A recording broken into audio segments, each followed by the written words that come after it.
Hey, my broom ran out of gas and I just fell down this fireplace. Is this Nanny's house? Broke a nail, got all dirty. I got a job to do tonight. Spilled all my candy. I gotta find her. She wants me to hand out candy tonight. Well, Nanny never showed up, so I guess I'll have to take her place. Do you like my broom? It's Halloween, and it's not like the old days. You kind of have to make your own fun these days when you're almost 86 years old. 2 weeks to go, and I will be.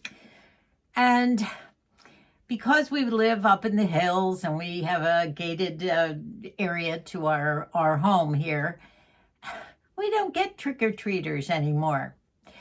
But when the kids were little, the ones that lived close by, they always came up to Nanny and Moosie's little cottage. We've lived here almost 20 years now, and they would show us their costumes and go on their way.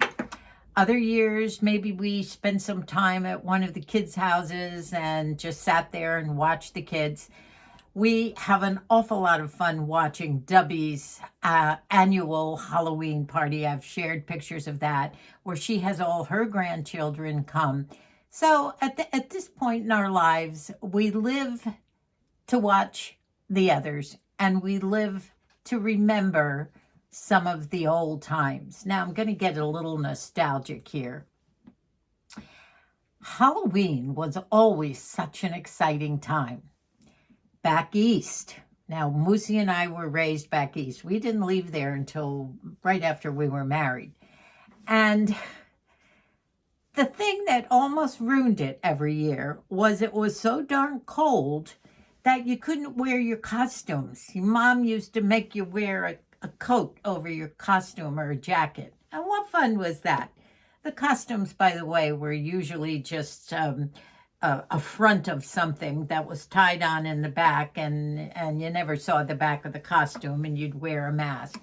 But as the years went on, people would get much more creative. Now, after Moosie and I were married and we had our little brood of kids, I made a lot of the costumes, and Moosie and I dressed up every single year from the time the kids knew what Halloween was all about, right up to the times when they were teenagers and they would invite their friends over and have Halloween. I also used to decorate our whole family room and kitchen. We had these beautiful birch trees that lined a circular driveway up to our family home. I keep talking about that. It was countrified. It was out in the country, and I always referred to it as my Currier and Ives home. We had a barn with some horses, and we had cats and dogs and rabbits and you name it.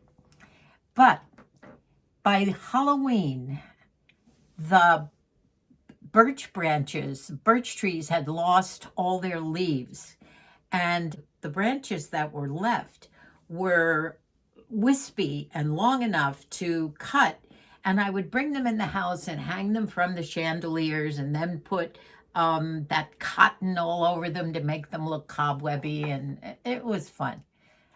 One year I remember Moosie's in down there watching a ball game in Moosie's world, but I bet he remembers this one year. One year, the kids were all excited, waiting for Moose to come home from work to have our little fun thing. I was dressed in my costume, which was almost always a witch. Or sometimes I was Eliza Doolittle with her little hat with the daisy and my carpet bag. I had that a lot. But do you remember, Moosie, the year that you ran around the back of the house and you had picked up a big rubber, terrible mask? Yeah. And the kids were sitting on a sofa backing up to some windows that looked out in the backyard. And what did you do? I guess I scared them somehow. You don't remember what happened to you when you did that? No. See, I remember everything. He doesn't. You do. The good and the bad. You had contacts in your eyes, and you had been wearing them for quite some time. But they were the kind of glass kind or something you had to take in and out every night before you went to bed and put them in the morning.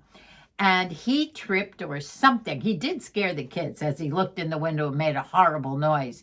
And he came in the house after he ripped the mask off and he couldn't see at all. And he said, "Oh my gosh, I lost my contact." Well, the kids were outside in the dark, everybody looking for the contact. I don't remember whether we ever found it or not. Wasn't stuck inside the rubber mask, was it? That part I don't remember. I just remember the kids all laughing about it, but that was a fun night. But they would all go out. I remember one year I made Mikey was about 10, and they had a Halloween parade of costumes Halloween morning at school, and everybody could come to school in all their costumes, and the parents would all come to watch this, and they would parade around outside around a big circular area at the school, and there would be judges, and they would get prizes for who had the best costume, the funniest, the prettiest, etc. And I had made Mikey. Mikey, by the way, was my 12-pound baby. And he was always a big, tall boy, at least a foot over everybody in his class, in every single class from kindergarten on. And he was about 10, so that would have made him, what, third grade, fourth grade, something like that. And I had gone to a fabric store, and I had bought this long, brown, furry fabric. And I was making a Chewbacca costume for Mikey. And it had the big headdress. It was wonderful. All down the front, zipped up the front. And he went, unfortunately, it was an extremely warm day here in California. And poor Mikey paraded around that. I think he did get a third place or something in funniest or spookiest costume.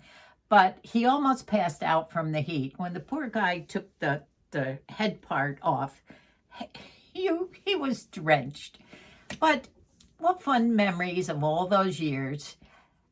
Always when the kids went out or when they came home from school, Moosie and I were always dressed, and I was always a witch and could always tease my hair like I've teased now. And by the way, you can see it's getting kind of long at this point. So fun times for Halloween. And I hope that you encourage your children to just have fun. Nowadays, it's quite different. Parents have to go out with the children, and it's not quite as safe as it was in the old days. And but it still is a fun time. I do remember Halloween in Scotland. We lived in Scotland for 3 years. And Halloween was a wonderful time of, the pumpkins were called jack-o'-lanterns, where they had the big bonfire. In Montreal. Oh, this was another funny one. Moosie just reminded me of another fun time. When we lived back east, and we had 4 little ones under 5, and Margie was a baby. She was 6 months, and they went all the way up to 5. And so we had Billy and Debbie and Matthew and Margie. So they were like 5, 4 to 6 months, something. Maybe they weren't even 5. So Billy was the oldest. And Moose had to go up to Montreal to do an audit. He was in finance working for a company in New Jersey. And this was before we moved to Scotland. And we also had an old, I don't remember the year, but of a red and white Volkswagen bus that was a 4-cylinder car in those days, and it didn't go very fast. But Moosie had an assignment to go up to Canada for 2 weeks, I think it was. And he was doing an audit in somewhere in Montreal for his company. And he didn't want to go alone. So he said, well, I'm staying in a motel, and then, we can stay for the same amount of money. Of course, we didn't have money in those days. And let's all go. We'll bring all the kids, and we can stay in this cute little motel. We'll bring the sleeper crib for Margie, and we'll have a lot of fun in Montreal. So off we drove. a couple of days before Halloween, and we drove slowly in our Volkswagen bus all the way up from New Jersey to Montreal. And it was fun. We had a kitchenette so I could cook meals, but I do remember having these wonderful croissants for breakfast every morning. That's what I remember. But when it was Halloween night, the kids said, "Wow, we're going to miss Halloween." And we said, "No, no, no, you're not. We'll go out and we'll trick or treat in a nearby neighborhood." So somehow I conjured up some costumes for the kids. We might have even brought some cute little costumes. I don't remember that part. So we set out as soon as it got dark. And for some reason or other, there were no other kids out on the street going from door to door, and we couldn't figure out why. But anyway, the kids were excited. So when we came to the first little house in the neighborhood, Billy and Debbie, and I think Matthew, who was 2, he was a tiny guy, but he wanted to go, walked up to this one house. Moosie and I sat in the bus, in our Volkswagen bus. And they walked up to the door and knocked on the door, and someone came to the door and they said, "Trick or treat." And as we were watching from the car, they were conversing or whatever, and evidently these people invited them into the house, closed the door. Moosie said, "What do we do now?" Well, they were in there for a while, and out they came, and they got in the car, and they had candy, and they were talking about the people that couldn't speak English. We had landed in a, obviously, French neighborhood. It was the province of Quebec up there, obviously, right? Yeah. And most people spoke French. Now, I guess they figured out that maybe they were Americans because I don't know how the conversation went. But that was another experience in Montreal for Halloween. So we had some fun years, and I hope that you all will enjoy your years. Right now, Mikey and Sabrina and their 4 children have been enjoying Halloween for almost a week now. Every year, they dress up as a family within the same genre. And I can't remember. One year they were all dinosaurs. Another year they do such clever things. This year they were the Barbie family.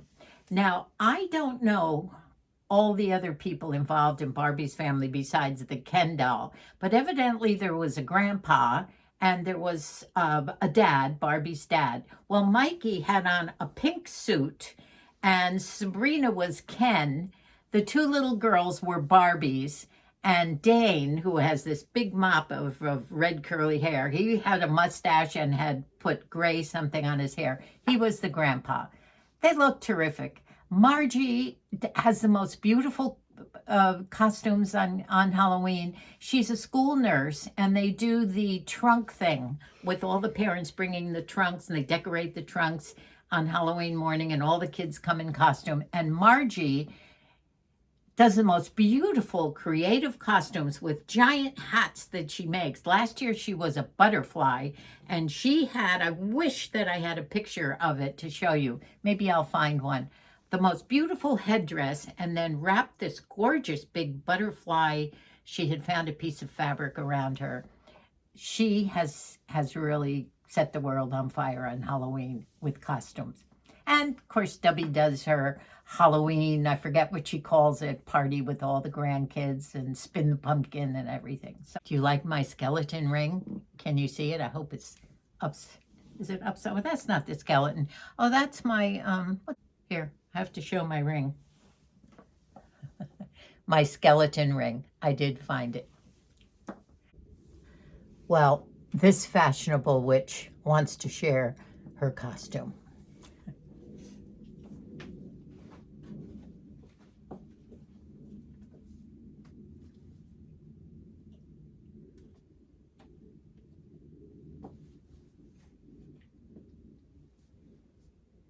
I've had this old altar boy cassock for 30 or 40 years. I have little black booties on, and this is my Dollar Tree skeleton hand. And the hats, well, I have a whole army of hats here, but this is my favorite.